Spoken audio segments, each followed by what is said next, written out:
2010 থেকে 2026 স্পেন ফুটবলের আসলে কি চেঞ্জ হয়েছে? স্পেন 2010 বিশ্বকাপে মুগ্ধ করেনি এমন ফুটবল ফ্যান খুবই কমই আছে। সব নিউট্রাল ফ্যানেরও মুগ্ধ করছিল ওই স্পেনটা, কিন্তু 2014 আস্তে আস্তে মুখ থুবড়ে পড়ছিল ওই artistic tiki taka, nearly end of an এরা টাইপের ফিলিং। 2018তেও ব্যর্থ, আবার 22-এ হাইপ ক্রিয়েট করলেও মরক্কোর কাছে কোয়ার্টারের হারা লাগছে। কিন্তু লুইস দে লা ফুয়েন্তের আন্ডারে স্পেন একটা নতুন স্টাইল অ্যাডাপ্ট করছে। টিকি টাকার সবচেয়ে কন্ট্রোলড, কম্প্যাক্ট আর হাইব্রিড ভার্সনের সাথে ওয়ান টাচ টিকি টাকা with speed transition plus quality of control. তাদের আর্টিস্টিক স্টাইল তো আছেই, সাথে তারা যোগ করেছে ডেডলি অ্যাটাকিং আনপ্রেডিক্টেবিলিটি। স্পেনে আগে থেকেই গোছানো, কিন্তু তাদের আইডেন্টিটির এই নিউ আনপ্রেডিক্টেবিলিটি অ্যাড করছে স্প্যানিশ নেইমার, লামিন ইয়ামাল। কিন্তু লামিন ইয়ামাল শুধু নেইমার না, মেসিমার, অর্থাৎ মেসি নেইমারের হাইব্রিড মিক্স। তার আছে নেইমার লেভেলের স্কিল সেট, মেসি লেভেলের spark, creating vision, instinct with the ball, speed. এ কারণে এই হাইব্রিড মডেলের সবচেয়ে বেশি উপকৃত হয়েছে স্পেন। আর মেসি নেইমার জাতীয় দলের বিরাট অসুবিধা ছিল, তাদের টিম কোনো কিছুর জন্য তাদের দিকেই তাকায় থাকা লাগতো, তাদের একলা ম্যাচ ডিসাইড করা লাগতো। স্পেনে এই জিনিসটা নাই, তারা লামিনের দিকে তাকায় থাকে না, বরং তারা লামিন ডেলিভার করতে পারে এমন এনভায়রনমেন্ট ক্রিয়েট করে। এখানেই তাদের স্ট্রেংথ।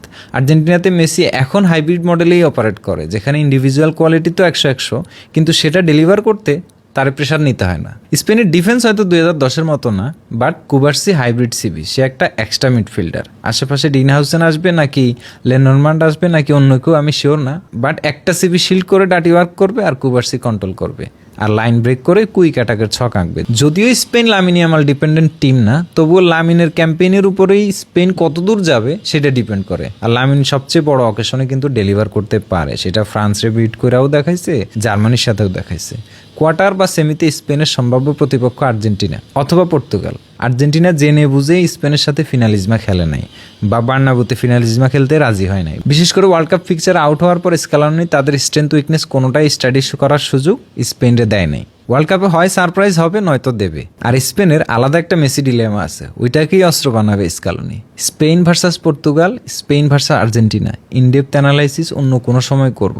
তবে ওয়ার্ল্ড কাপের এক সাইডের প্রধান সেমিফাইনালিস্ট টপ 3 কিন্তু এই 3 দলই। এটা মোটামুটি শিওর যে এখানে একটা বিরাট ফাটাফাটি। এবার পর্তুগাল আর্জেন্টিনা যদি কোয়ার্টারে আসে, তাহলে সেমিতে স্পেনের সাথে দেখা হবে। পুরো পৃথিবীতে এমন একটা ইভেন্ট ক্রিয়েট হইতে পারে। মেসি রোনালদোর একটা ব্যাপার আছে তো, রোনালদো যদিও পর্তুগালের একটা বোনাস, বা পর্তুগাল রোনালদো ছাড়াই বেটার, বাট রোনালদো একটা বোনাস। পর্তুগাল আর্জেন্টিনার সম্ভাব্য অ্যানালাইসিস, পর্তুগাল স্পেনের সম্ভাব্য অ্যানালাইসিস এবং স্পেন আর্জেন্টিনার সম্ভাব্য অ্যানালাইসিস, এই জিনিসগুলা ওয়ার্ল্ড কাপের শুরুর দিকে বা অন্যান্য সময় ইনশাল্লাহ আসবে।